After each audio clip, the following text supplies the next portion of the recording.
नमस्कार फ्रेंड्स, जय जगन्नाथ। आपण को स्वागत करुच्ची आपण प्रिय यूट्यूब चैनल स्टडी विथ चंदन 0704 को। जदि आपण 2026 मसीह हेबाकु थिबा Odisha staff selection commission RI आउ एआरआई भली कोनोसी प्रतियोगितामूलक परीक्षा पई प्रस्तुत हेउछंती, तेबे आजिर एई भिडियोटी आपणक पई अत्यंत गुरुत्वपूर्ण। आज आमे आलोचना करिबा ओडिशा साधारण ज्ञानर किछि एमिति प्रश्न जहा परीक्षा रे आसीबार सबुठारु अधिक संभावना रहिछि, जेमिति कि ओडिशा रे वर्तमान केतोटी रामसार साइट अछि, ओडिशार केउ स्थान को ओडिशार काश्मीर कहा जाए एवं ओडिशार सर्वोच्च गिरिशृंग देवमाली केउ जिल्ला रे अवस्थित। एइभଳି अनेक गुरुत्वपूर्ण प्रश्नर उत्तर जानिया पई भिडियोटी को शेष पर्यंत निश्चय देखंतु। आगु एमिति शिक्षणीय भिडियो देखिया पई एबे ही आम चैनल को सब्सक्राइब करंतु एवं बेल आइकन को प्रेस करंतु। तेबे चलंतु विलंब न करी आजिर एही ओडिशा जीके क्विज 2026 आरंभ करिबा।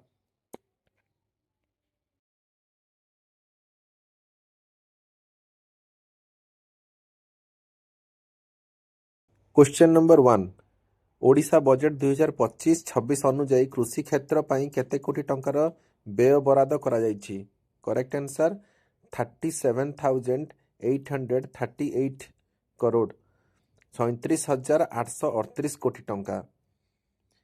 एही परिमाण गत वर्ष तुलन में प्राय 12% अधिक अछि।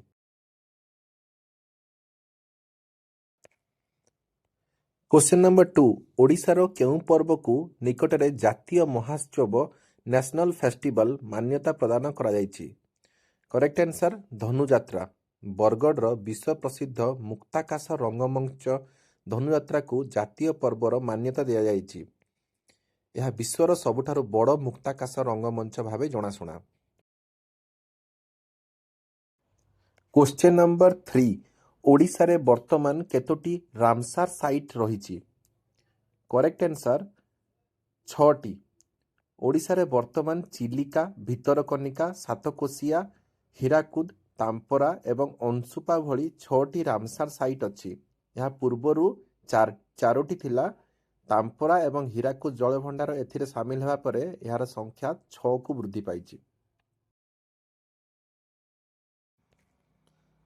क्वेश्चन नंबर 4, महिला मानक आर्थिक सहायता प्रदान पाई ओडिशा सरकार द्वारा आरंभ करा जायथिबा नुआ योजनार नाम कौन? करेक्ट आंसर सुभद्रा योजना।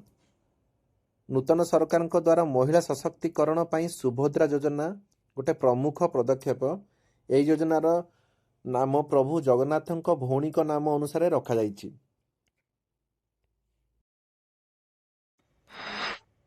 क्वेश्चन नंबर 5, ओडिशार सर्वोच्च गिरिशृंग देवमाली केउ जिल्ला रे अवस्थित?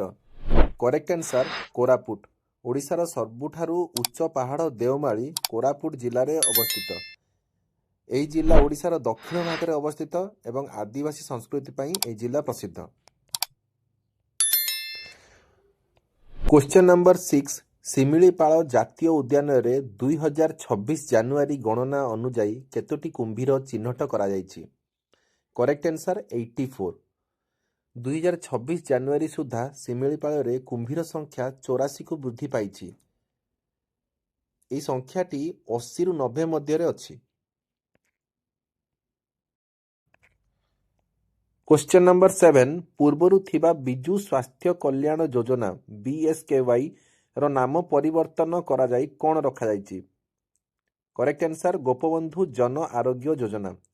नूतन सरकार स्वास्थ्य योजनार नाम उत्कलमणि गोपबंधु दास को नाम रे रखिछंती। क्वेश्चन नंबर 8, ओडिशार रूपा सहर सिल्वर सिटी काहाकू कहा जाए? Correct answer Cuttack. रूपा तारकसी काम पाई कटक को रूपा सहर कहा जाए। कटक महानदी कूल रे अवस्थित एवं ओडिशार पुराना राजधानी। क्वेश्चन नंबर 9, ओडिशा केउ मसीहा रे एक स्वतंत्र प्रदेश भावे गठित होइथिला? Correct answer 1936। एप्रिल 1, 1936 रे ओडिशा भाषा भित्ति रे एक स्वतंत्र प्रदेश होइथिला। एही दिन को आमे उत्कल दिवस भावे पालन करू।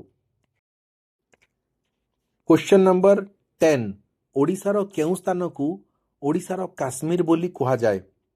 Correct answer दारिंगीबाड़ी। କନ୍ଧମାଳ ଜିଲ୍ଲାର ଦାରିଙ୍ଗିବାଡ଼ିର ଜଳବାୟୁ ଓ ଶୀତ ଯୋଗୁଁ ଏହାକୁ ଓଡ଼ିଶାର କାଶ୍ମୀର ବୋଲି କୁହାଯାଏ। ଏହି ସ୍ଥାନଟି କନ୍ଧମାଳ ଜିଲ୍ଲାରେ ଅବସ୍ଥିତ। ତେବେ ଫ୍ରେଣ୍ଡସ୍, ଏହା ଥିଲା ଆଜିର ଓଡ଼ିଶା ଜିକେ କୁଇଜ୍ 2026 କିଛି ଇମ୍ପୋର୍ଟାଣ୍ଟ କ୍ୱେଶ୍ଚିନ୍ ଆଣ୍ଡ ଆନ୍ସର। ଆଶା କରୁଛି ଏ ଭିଡ଼ିଓଟି ଆପଣଙ୍କ ପରୀକ୍ଷାରେ ବହୁତ ହେଲ୍ପଫୁଲ୍ ହେବ। ଆଜି ଡିସ୍କସନ୍ କରିଥିବା ଏହି କ୍ୱେଶ୍ଚିନ୍ ମଧ୍ୟରୁ ଆପଣ କେତୋଟି ଠିକ୍ ଉତ୍ତର ଜାଣିଥିଲେ ଆମକୁ କମେଣ୍ଟ କରି ନିଶ୍ଚୟ ଜଣାନ୍ତୁ। ଯଦି ଆପଣଙ୍କ କୌଣସି ନିର୍ଦ୍ଦିଷ୍ଟ ବିଷୟ ଉପରେ ଭିଡ଼ିଓଟି ଦରକାର ତେବେ ବିଷୟ ମଧ୍ୟ କମେଣ୍ଟ କରନ୍ତୁ। ଯଦି ଭିଡ଼ିଓଟି ଭଲ ଲାଗେ ତେବେ ଗୋଟେ ଲାଇକ୍ କରନ୍ତୁ ଏବଂ ନିଜ ଫ୍ରେଣ୍ଡସ୍ମାନଙ୍କ ସହିତ ସେୟାର କରନ୍ତୁ। ଆଗକୁ ଏମିତି ଆହୁରି ଏକ୍ଜାମ୍ ରିଲେଟେଡ୍ ଭିଡ଼ିଓ ଦେଖିବା ପାଇଁ ଷ୍ଟଡି ୱିଥ୍ ଚନ୍ଦନ 0704 ସହିତ ଯୋଡ଼ି ରୁହନ୍ତୁ। ଆଜି ଏତିକି, ପୁଣି ଦେଖା ହେବ ଗୋଟେ ନୂଆ ଇଣ୍ଟରେଷ୍ଟିଂ ଭିଡ଼ିଓରେ। ସେ ପର୍ଯ୍ୟନ୍ତ ଭଲରେ ପଢ଼ନ୍ତୁ ଏବଂ ନିଜ ଲକ୍ଷ୍ୟ ପଥରେ ଆଗେଇ ଚାଲନ୍ତୁ। ଧନ୍ୟବାଦ। ଜୟ ଜଗନ୍ନାଥ।